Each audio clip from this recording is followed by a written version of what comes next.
Welcome to our channel. నేను మీ లక్ష్మణ్. ప్రస్తుతం మనతో పట్టున్నారు ప్రముఖ రియల్ ఎస్టేట్ ఎక్స్పర్ట్ ధనలక్ష్మి గారు. నమస్తే మేడం. నమస్తే అండి. ముందుగా నూతన సంవత్సర శుభాకాంక్షలు. థ్యాంక్ యూ అండి. Same to you. కొత్త సంవత్సరం 2025 కోటి ఆశలతోటి ప్రజలు, మీలాంటి వాళ్ళు, మాలాంటి వాళ్ళు అందరూ కొత్త ఆశలతో అడుగులేస్తున్నారు. ఎస్పెషల్లీ రియల్ ఎస్టేట్లో అయితే 2025లో ఎలా ఉండబోతుందని చెప్పి చాలామంది అడుగుతున్నారు. 24 పరిస్థితులు ఏ విధంగా ఉన్నాయో మనం చూసాము. అసలు మార్కెట్ డౌన్ అయినా కానీ రేట్లు పడిపోలేదు. అవును. బట్ మార్కెట్లో ఒక 2 మంత్స్ నుంచి మనం తీసుకున్నామంటే కాస్త పాజిటివ్ వైబ్ అనేది కనపడుతుంది. సో 2025లో ఎలా ఉండబోతుంది అంటే మీరు ఏం చెప్తారు? చాలా బాగుండబోతుందండి 2025లో. ఎందుకు అనంటే గవర్నమెంట్ ఫామ్ అయి కూడా 1 ఇయర్ అయిపోతుంది. వాళ్లకు అంటే ముందుకెళ్ళాలి. ఎవరు వచ్చినా డెవలప్మెంట్ గ్రోత్ వైపే చూడాలి. ఉంటేనే నెక్స్ట్ మళ్ళీ వాళ్ళు ఫామ్ చేసుకోవడానికి అవకాశం ఉంటుంది. కాబట్టి ఈ 1 ఇయర్లో వాళ్ళకి కొంత అవగాహన, ఇప్పుడు పరిస్థితులు ఏమున్నాయి, ఫైనాన్షియల్గా కావచ్చు, అదే మన ఏమంటారు రాజకీయ పరంగా ఏరియాల వైజ్గా, వాళ్ళు ఖమ్మం తీసుకుంటే, ఇట్లా కరీంనగర్ తీసుకుంటే ఏరియాల వైజ్గా వాళ్ళకి ఏం రిక్వైర్మెంట్స్ ఉన్నాయి, ఇప్పుడు గెలిచిన వాళ్ళకి ఏం ఫుల్ఫిల్ చేయాలి, ఎట్లా ముందుకెళ్ళాలి, బడ్జెట్ ఏంటి, బడ్జెట్ ఎక్కడి నుంచి సమకూర్చుకుంటాము, ఇవన్నీ కూడా గవర్నమెంట్కి ఒక అవగాహన వచ్చి దీన్ని స్టెప్ అని తీసుకొని ఇప్పుడు ఈ 4 ఇయర్స్లో గ్రోత్ చూపించాలి. కాబట్టి ఈ ఇయర్ మనకి మంచి బిజినెస్ ఎస్టాబ్లిష్ అవుతుంది అనేసి మేము ఎక్స్పెక్ట్ చేస్తున్నాం. లాస్ట్ 2 మంత్స్ నుంచి మీరు ఏం గమనించారు? మార్కెట్ కాస్త పెరిగింది అన్నారు కదా, దాన్ని ఎట్లా మీరు చెప్పాలనుకుంటున్నారు? ఎలా పెరిగింది? లాస్ట్ 2 మంత్స్ నుంచి అండి మనకు వచ్చేసి ఎంక్వైరీస్ పెరిగాయి. ఎంక్వైరీస్ ప్రతి ఒక్కరు ఎక్కడ, ఏంటి, ఎంత పడుతుంది, ఎలా ఎంక్వైరీస్ పెరిగాయి. లాస్ట్ వీక్ తీసుకుంటే మనకి ఎప్పుడైతే రింగ్ రోడ్ అనౌన్స్ చేశారో సైట్ విజిట్లు పెరిగాయి. క్లోజింగ్లు కూడా మాకు సండే బాగా వచ్చినాయి. క్లోజింగ్స్ కూడా అంటే స్టార్ట్ అయ్యింది, అందరూ దీనికోసం వెయిట్ చేస్తున్నారనమాట. ఆ మూమెంటము నేను మొన్న సైట్లలో చూశాను, చాలా హ్యాపీ అనిపించింది. ఏం చేంజెస్ కనపడింది మేడం? బేసిక్గా సైట్ విజిట్లకు ఎవరైతే ఎంక్వైరీస్ చేశారో వాళ్ళకి ఒక్కసారి మూమెంట్ అందుకుంటే రేట్లు పెరుగుతున్నాయి అనేది ఐడియా ఉంది. కొంచెం ఇట్లా మార్కెట్ అనౌన్స్మెంట్ స్టార్ట్ అవ్వగానే వచ్చేసారు. ఎందుకంటే రేట్లు పెరగక ముందే మనం తీసుకోవాలి. గవర్నమెంట్ ఇప్పుడు స్టేబుల్గా పెద్దగా మార్పు రాలేదు. వన్స్ మొన్న వారానికి ఈ ఫస్ట్కి మా దగ్గర గజానికి 400-500 రూపాయలు తేడా వచ్చింది. ఏది ఎప్పుడు 2000, 1000 రూపాయలు 2000 తేడా డిఫరెన్స్ వచ్చేది. ఇప్పుడు ఒక 500 నామినల్గా మారిందనమాట. అయితే ఇప్పుడు తీసుకునే వాళ్ళకు ఇది పెద్దగా వ్యత్యాసం రాదు. కాబట్టి ఈ టైంలో మనం తీసుకోవాలి అనే ఇంట్రెస్ట్ వచ్చింది.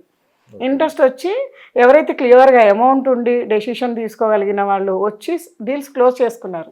ఇంకో శుభ పరిణామం కూడా మనకి RRR సంబంధించి కూడా ఇప్పటికే నార్త్ సైడ్ వచ్చేసి పనులు కూడా మొదలు పెట్టమని చెప్పి కూడా టెండర్లు కూడా ఆహ్వానించడం జరిగింది. సో మరి కాస్త వేగం కూడా పెరుగుతుంది అంటే RRR సంబంధించి పనులు. సో మార్కెట్లో కూడా ఒక రియల్ ఎస్టేట్లో కూడా కొంత పాజిటివ్ వైపు కూడా కనపడుతుంది. సో చాలామంది ఇప్పుడు ఇన్వెస్ట్ చేసే వాళ్ళు ముందుకు వస్తూ ఉంటారు. గతంలో మనం చూసాం అంటే జెన్యూన్ ప్రాపర్టీని ఎలా గుర్తించాలని చెప్పి కూడా ఎక్కువ మంది మనం అడుగుతూ ఉంటారు. ఇప్పుడు కొనుక్కునే టైం కాబట్టి చాలామంది ఒక కన్ఫ్యూజ్లో ఉన్నారు. ఎవరిని అప్రోచ్ అవ్వాలి, మంచి ప్రాపర్టీని ఎలా మనం చూడాలి, ప్రాపర్టీ అంటే ఎటువంటి లిటిగేషన్స్ లేకుండా అని చెప్పి చాలామంది అడుగుతున్నారు. సో కొత్త సంవత్సరం చాలామంది ఇప్పుడు రియల్ ఎస్టేట్లో ఇన్వెస్ట్ చేయాలనుకునే వాళ్ళకి మీరు ఇచ్చే సలహా ఏంటి? ఒక ప్రాపర్టీ కొనాలన్నా దానికి వెనక ముందు ఏం చూడాలి, ఎలా ఒక మంచి ఏజెంట్ని గుర్తించాలి?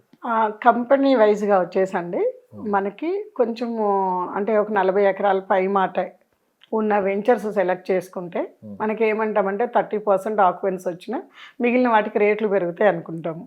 అంటే గేటెడ్ కమ్యూనిటీస్ ఫుల్లీ చుట్టూ కాంపౌండ్ వాళ్ళు, ఇప్పుడున్న రేర్ యాక్ట్ ప్రకారము కాంపౌండ్ వాళ్ళు ఆల్ డెవలప్మెంట్స్ చేసి ఇవ్వడము, అప్రూవల్స్ క్లియర్గా ఉండడం, రెడీ టు రిజిస్ట్రేషను, వీటిని సెలెక్ట్ చేసుకుంటే బాగుంటుంది. కంపెనీ బిఫోరు క్లోజ్ చేసిన వెంచర్స్ ఎలా ఉన్నాయి, వాళ్ళు ఇచ్చిన అప్రిషియేషన్ ఎట్లా ఉంది కంపెనీస్. ఎందుకంటే ప్రైజెస్లో హోల్సేల్ అనేది కూడా చాలా ఇంపార్టెంట్. మనము ముందు అడ్వాన్స్ రేటు కొనేస్తే ఆ టైం కంప్లీట్ పీరియడ్ అయిపోయినా కానీ రేటు పెరగడం స్టార్ట్ అవ్వదు. కాబట్టి ఇప్పుడు వీళ్ళు బిఫోర్ వాటిని ఎట్లా వెంచర్స్ చేశారు, అందులో అప్రిషియేషన్ ఏమాత్రం ఉంది, ఇప్పటి నుంచి నెక్స్ట్ అప్రిషియేషన్ మనకి ఎలా ఉంటుంది, డైరెక్ట్ ప్రైజ్లు ఇప్పుడున్న ప్రైజ్లో ఇస్తున్నారా లేదా అనేది ఒకటి పర్సన్స్ సెలెక్ట్ చేసుకోవాలి, దాన్ని చెక్ చేసుకోవాలన్నమాట. అది ఇంపార్టెంట్. దాంతోపాటు మనకు ఏరియాస్ ఒకటి సెలెక్ట్ చేసుకోవాలి. కంపెనీ సెలెక్షను, లొకేషన్లో డెవలప్మెంట్స్, అప్రూవల్స్, దాంతోపాటు ఏరియా కూడా చాలా ఇంపార్టెంట్ అండి, ఇంపాక్ట్ చూపిస్తుంది. ఎందుకంటే హైదరాబాద్ సరౌండ్స్లో 4 times పెరిగిన ఏరియాస్ లేవు. లాస్ట్ 10 yearsలో చూసుకుంటే ఎవరైనా సరే ఏ ఏరియానైనా వాళ్ళు ప్రజెంట్ ఉన్న దగ్గర ఒక 10 years బ్యాక్ ఏం రేట్ ఉంది, ఈ రోజు రేటు కంపారిజన్ చేసుకుంటే అట్లీస్ట్ 4 times పెరిగిన ఏరియా లేదు. కానీ కొన్ని ఏరియాస్లో గవర్నమెంట్ ఎక్కడ ఫోకస్ చేస్తుందో ఆ ఏరియాస్లో 10 times, 20 times, 200 times కూడా పెరిగిన ఏరియాస్ ఉన్నాయి. ఓకే. అట్లా మనము ఆ ఏరియా ఒకటి కరెక్ట్గా చాయిస్ చేసుకోగలిగితే మాత్రం ఇన్వెస్టర్లకు రైట్ టైం అండి. డాక్యుమెంట్స్ కూడా పక్కా documents RERA approval, DTCP approval ఉంటే సరిపోతుంది. ఇంత జరుగుతున్నాం, ఎక్కడ మోసపోతున్నారు అంటే కొన్ని ఫ్రీలాన్సర్స్ అనేసి వస్తున్నారండి, అదొకటి ప్రాబ్లము. కొన్ని కంపెనీలు ఏం చేస్తున్నాయంటే ఒక ఎల్పి నెంబర్ ఇంకొక దానికి కూడా వేసేయటం. వీళ్ళ దగ్గర 40 ఎకరాలు ఉంటే దాన్ని ఒక 60-70 ఎకరాల కింద కన్వర్ట్ చేసి, అందరూ అంత డీప్గా వెళ్ళి చెక్ చేయరు కదా, అప్పుడు ఏం చేస్తారు, పేమెంట్స్ కంప్లీట్ చేస్తారు కానీ రిజిస్ట్రేషన్స్ అవ్వవు, తిప్పుతున్నారు. వన్స్ ఒకసారి మనం పేమెంట్లు కంప్లీట్ చేసినాక అది ఏమవుతుందంటే కంటిన్యూగా మనం వెళ్ళి అడుగుతుంటాం, ఎప్పుడు రిజిస్ట్రేషన్ పెడతారు, వాళ్ళు ఏంటి అప్రూవల్ స్థాయిలో ఉంది, వెయిట్ చేయండి అనేసి ఆ టైం బీయింగ్ పోస్ట్పోన్ చేస్తూ ఉంటారు. అక్కడ మెయిన్ ఇబ్బంది అవుతుంది అనమాట. సో మరి మంచి ఏజెంట్ని గుర్తించాలంటే మంచి కంపెనీలో మంచి ఏజెంట్ ఉంటారండి. అలా చెప్పడానికి లేదు మేడం, ఎవరైనా సరే బిజినెస్ కోసమే చూసుకుంటారు, అందులో అందరూ ఒకలా ఉండాలని లేరు, ఎవరి మైండ్ సెట్ వాళ్ళది ఉంటుంది. సో ముందు కస్టమర్ అనే వాళ్ళు ముందు వాళ్ళు క్యాచ్ చేయాలి. నేను ఆ పాయింట్ మీద అడిగాను. అయితే ఏంటంటే అండి, పర్సను ఒక కంపెనీలో ఎన్ని ఇయర్స్ నుంచి ఉన్నాడు అనేది మెయిన్ చెక్ చేసుకోవాలండి. ఎందుకంటే దాన్ని బట్టే నెక్స్ట్ ఉంటుంది, కంపెనీ ఎన్ని ఇయర్స్ నుంచి మార్కెట్లో ఉంది, వాళ్ళ గ్రోత్ ఎలా ఉంది, దాంతోపాటు ఆ ఏజెంట్ ఆ కంపెనీలో ఎన్ని సంవత్సరాల నుంచి ఉన్నారు. ఎందుకనంటే అది వాళ్ళు మార్కెట్లో అన్ని సంవత్సరాల నుంచి ఆ కంపెనీని తీసుకొని వెళ్తున్నారు అంటే వాళ్ళకు ఒక సస్టైనబుల్ మార్కెట్ ఏర్పడుతుంది. పర్టికులర్గా అరే మనం తీసుకోవాలంటే వీళ్ళని అప్రోచ్ అవ్వాలి అనే మార్కెట్ని ఏర్పాటు చేసుకుంటారు అనమాట. ఆ మార్కెట్ని అట్లే ముందుకు తీసుకుపోవాలి, బిల్డ్ చేసుకోవడం అంటారు దీన్ని. బిల్డ్ చేసుకోవాలి అనుకున్న పర్సన్ జెన్యూన్గా ఉంటాడు. లేదు ఇవాళ ఒక కంపెనీలో ఉంటా అమ్మేస్తాను, తర్వాత కంపెనీ వాళ్ళు చూసుకుంటారు, నాకు సంబంధం లేదు, మళ్ళీ రేపు ఒక కంపెనీలో ఉంటాను.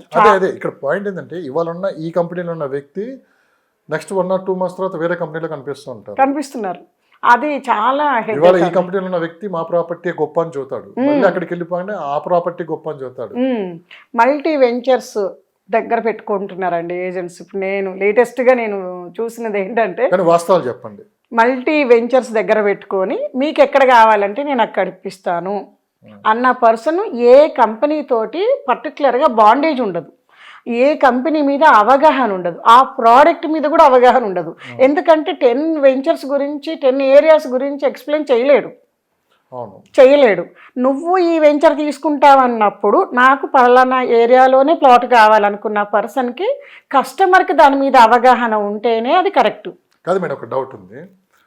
ఏజెంట్ త్రూ ద్వారా, ఫర్ ఎగ్జాంపుల్ మీరే ఉన్నారు మేడం, మీ త్రూ ద్వారా నేను ఒక ప్లాట్ కొన్నాను ఒక కంపెనీలో, ఇంకా తర్వాత మీకు బాధ్యత ఉండదా? ఏదైనా ప్రాబ్లం జరిగింది అనుకోండి ఆ కంపెనీలో, ఏజెంట్కి ఏ బాధ్యత ఉండదా?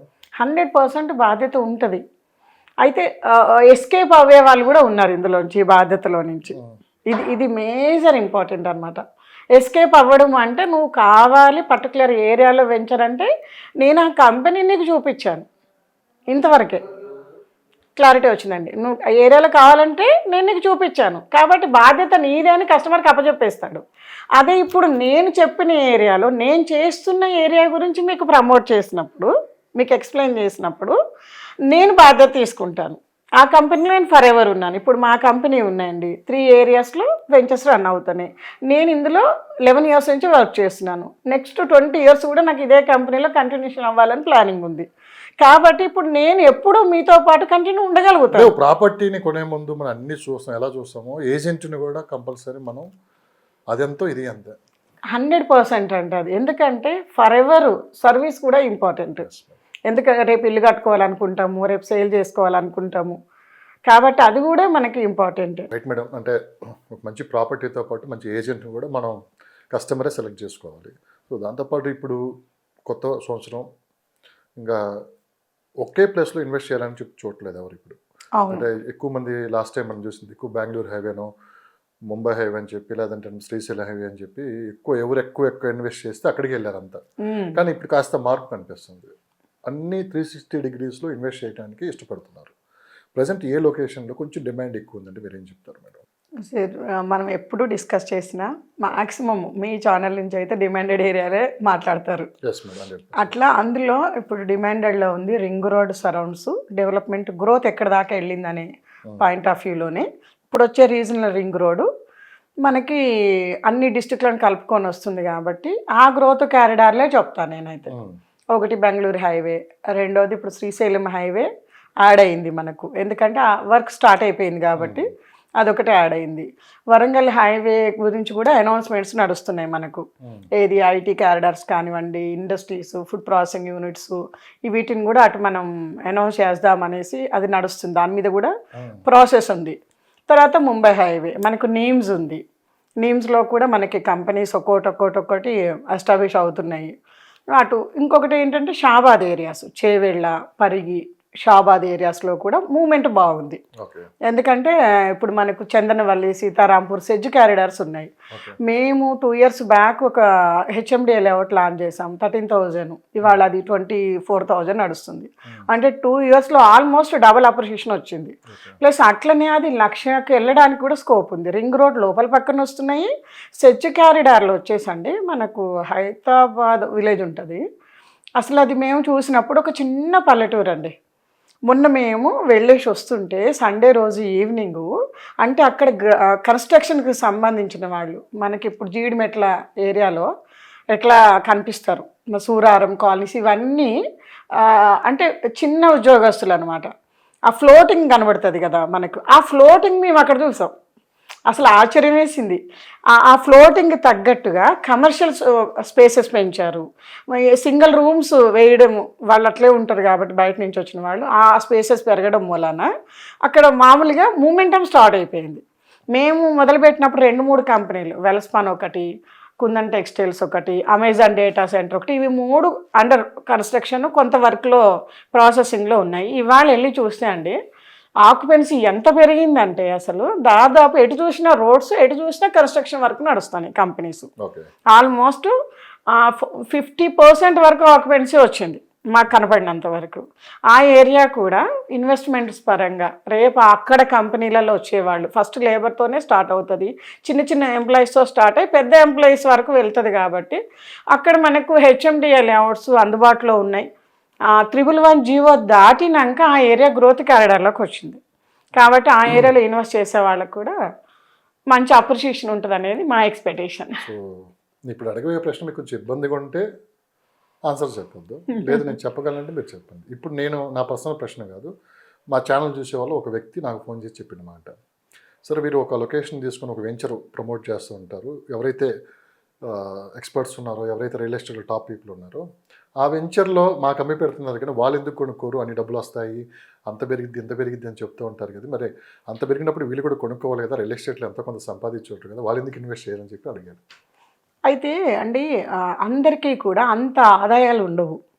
ఇప్పుడు రియల్ ఎస్టేట్ ఫీల్డ్లోకి వచ్చేసరికి బాగా ఎక్స్పర్ట్స్ మాట్లాడేదంతా ఆల్మోస్ట్ ఒక అసోసియేట్లు మాట్లాడతారు. ఎందుకు మేడం అలా మాట్లాడతారు? రియల్ ఎస్టేట్లో కోట్లు ఉన్నాయి, కోట్లు ఉన్నాయండి. ఇన్వెస్టర్స్ మార్కెట్, ఇన్వెస్టర్స్ పెట్టే వాళ్ళ దగ్గర ఉంటాయి. ఏజెంట్స్లో కూడా ఒక బిజినెస్ మోడల్లో చేసి మీరు రియల్ ఎస్టేట్ ఏజెంట్స్ దగ్గరికి వెళ్తే అండి ఎప్పుడు బళ్ళు వేసుకొని తిరుగుతారు, ఎప్పుడు కస్టమర్ గురించి వెతుకుతారు. ఇది ఒక సెగ్మెంట్.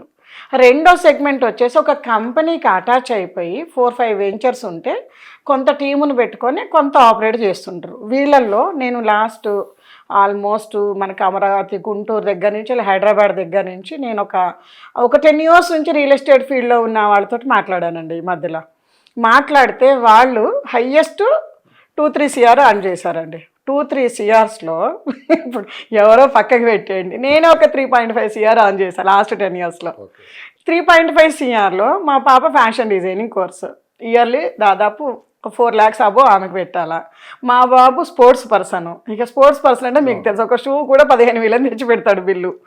మరి అట్లాంటిది స్పోర్ట్స్ పర్సన్ ప్లస్ ఇల్లు మెయింటెనెన్స్. మరి మా స్థాయికి తగ్గట్టుగా నేను కారు, మెయింటెనెన్స్లో నాకు ఉంటాయి. ఈ మళ్ళీ ఉండే ఏరియా కూడా అఫీషియల్ ఏరియాలో ఉంటాము. ఒకప్పుడు మీ ఖర్చు ఎంత ఉండేది, ఇప్పుడు ఎంత పెరిగింది? ఇవన్నీ క్యాల్కులేట్ చేస్తే అండి 3 crores నేను ఒక 3 ప్రాపర్టీస్ తీసుకోగలిగాను. మా కంపెనీలోనే నావి 3 ప్రాపర్టీస్ ఉన్నాయి. నేను స్టార్ట్ అయినప్పుడు ఒక 7-8 సంవత్సరాల క్రితం ఒక 2 ప్రాపర్టీస్ తీసుకున్నాను. తర్వాత మళ్ళీ మొన్న కరోనాకు ముందు ఒక ప్రాపర్టీ తీసుకున్నాను. కరోనా టైంలో ఒక ప్రాపర్టీకి అడ్వాన్స్ కట్టి నాకు అది రోల్ తిరగక నేను డ్రాప్ అయ్యాను. ఉన్నాయి నావి, నేను చేసే కంపెనీలో 3 ప్రాపర్టీస్ ఉన్నాయి. అయితే ఖర్చు పెరగడం అనే మాటకు వచ్చేసరికి అండి, ఎంత చెట్టుకి అంతే గాలి. ఎంత ఎంత మనము మార్కెట్లో పెరుగుతుంటామో లేకపోతే మన కంపెనీలో ఎదుగుతుంటామో దానికి తగ్గ మెయింటెనెన్స్లో అయితే 100% ఉంటాయి. నేను ఆ రోజు 25,000 అయితే నాకు సరిపోయింది. ఇవాళ నాకు 2.5 లక్షలు వస్తుంది. అదే స్థాయి మెయింటైన్ చేస్తున్నాను. 25,000 వస్తే నా ఫ్యామిలీ గడిచిపోతుంది అనేది ఎన్ని సంవత్సరాల క్రితం? ఎగ్జాక్ట్లీ 11 years బ్యాక్ అండి. నేను 2.5 లక్షలు అయితే కానీ ఇంకా ఎక్కువే అవుతుందేమో, మీరు చెప్పట్లేదు. 2.5 లక్షల వరకు నా మెయింటెనెన్స్ ఖర్చు, కొంత సేవింగ్స్లోకి నేను అప్పుడు ఎంత సేవింగ్ చేయగలిగాను అందులో పర్సంటేజ్, ఇప్పుడు కూడా అదే పర్సంటేజ్ సేవింగ్ చేయగలుగుతున్నాను. మీరు నమ్మిన సిద్ధాంతం ఏంటి? రియల్ ఎస్టేట్లో 25,000 దగ్గర నుంచి 2.5 లక్షల వరకు ఈరోజు మెయింటెనెన్స్ అవుతున్నాయంటే ట్రస్ట్. మీరు రియల్ ఎస్టేట్లో రావటం, ఎంతోమంది వస్తూ ఉంటారు, పోతూ ఉంటారు, రకరకాల ప్రచారాలు ఉంటాయి. రియల్ ఎస్టేట్ రాగానే డబ్బులు వచ్చేస్తాయి, పెట్టేద్దాం, అయిపోయింది, ఇంకా బయట గొప్పలు చెప్పుకోవటం, రకరకాలుగా ఏవో జరుగుతూ ఉంటాయి. మీరేం చెప్తారు? రియల్ ఎస్టేట్ అనేది ఈజ్ ఎవర్ గ్రీన్ ఫీల్డ్ అండి. ప్రతి ఒక్కటికి మనిషికి నీడ్స్లో 3rd నీడ్ ప్లాట్ కానీ ఇల్లు కానీ. ఇల్లు అనేది హైదరాబాద్లో నీడ్ కింద రావట్లేదు, ఎందుకంటే రెంట్స్ కూడా ఉండగలుగుతున్నారు. కాబట్టి ఒక ప్రాపర్టీ, పిల్లల హైయర్ ఎడ్యుకేషన్ కావచ్చు, మ్యారేజెస్ కావచ్చు, ఒక ధైర్యం కావచ్చు, రిటైర్మెంట్ లైఫ్ కరెక్ట్గా లీడ్ చేయగలుగుతామని కావచ్చు, ఒక ధైర్యం మనిషికి ఉండాలంటే 3rd నీడ్ నేను రియల్ ఎస్టేట్ అంటాను. అందులో స్థిరాస్తుల్లోకి వస్తే, స్థిరాస్తులలో మెయిన్, చరాస్తులు అంటే ఎప్పుడు ఏమవుతుందో చెప్పలేము మనం, ట్రేడింగ్లో పెట్టినాం ఏమన్నా కావచ్చు. కానీ స్థిరాస్తులు అనేది ఒక్కటన్నా ప్రతి పర్సన్ కళ అన్నమాట, డిజైరు. కాబట్టి వాళ్ళకి ఇది 3rd నీడ్ కాబట్టి ఎప్పుడూ రిక్వైర్మెంట్ ఉంటుంది. ఎప్పుడు కొనేవాళ్ళు కొంటూనే ఉన్నారు. నాకు తెలిసి ఒక 20 years నుంచి నేను చూస్తున్నాను. 25 years మా బాబు పుట్టినప్పుడు 30,000 రూపాయలకి ప్లాట్ ఉండేది, 300 రూపాయలు ఇన్స్టాల్మెంట్ ఉండేది. మా బాబు 25 సంవత్సరాలు. అంటే ఆ టైం నుంచి ఈ టైం వరకు కంటిన్యూ నడుస్తూనే ఉంది రియల్ ఎస్టేట్ అనేది. అంటే ఎప్పుడు మార్కెట్ ఉంటుంది. ఆ మార్కెట్కు తగ్గట్టు మనం ఉన్నామా లేదా, ఆ మార్కెట్ని పెంచుకోగలిగిన కంపెనీలో ఉన్నాము, మరి అప్డేటెడ్ ఉండగలిగిన కంపెనీలో ఉన్నాము, ప్రోడక్ట్ సప్లై చేయగలిగిన కంపెనీలో ఉన్నాము అనేది ఇంపార్టెంట్ అండి. ఎందుకంటే మార్కెటింగ్ రంగంలోనే హయ్యెస్ట్ ట్రాన్సాక్షన్ అయ్యేది రియల్ ఎస్టేటే. మరి ఎక్కువ ఇన్కమ్స్ వచ్చేది కూడా అదే ఏరియా. కాబట్టి డౌన్ ఫాల్ అనేది నేను చూడలేదు. నన్ను అంటారు జాబ్ కాదు కదండి, రియల్ ఎస్టేట్ కదా, రెగ్యులర్గా ఇన్కమ్ రాదు కదా అంటారు. నా అకౌంట్స్ ఓపెన్ చేస్తే అండి 11 yearsలో నేను డ్రా చేయని మంత్ లేదు. ఐటీ వాళ్ళు చూస్తూ ఉంటారు 100%. ఐటీ మనకి ఇస్తూనే ఉంటారు. మన white accounted money 5 TDS cut అయ్యి అవి వైట్ అకౌంట్కి వస్తాయి కాబట్టి నేను చెప్పగలుగుతున్నాను. ప్రతి మంత్ నేను డ్రా చేస్తాను. అంటే సస్టైనబిలిటీ ఇన్కమ్ ఉంటుంది. బికాస్ ఆఫ్ కంపెనీ ఏంటి, దాంట్లో ఉన్న మోడల్ ఏంటి, ప్రోడక్ట్ ఎంత జెన్యూన్గా ఉంటుంది అనేదే ఇంపార్టెంట్.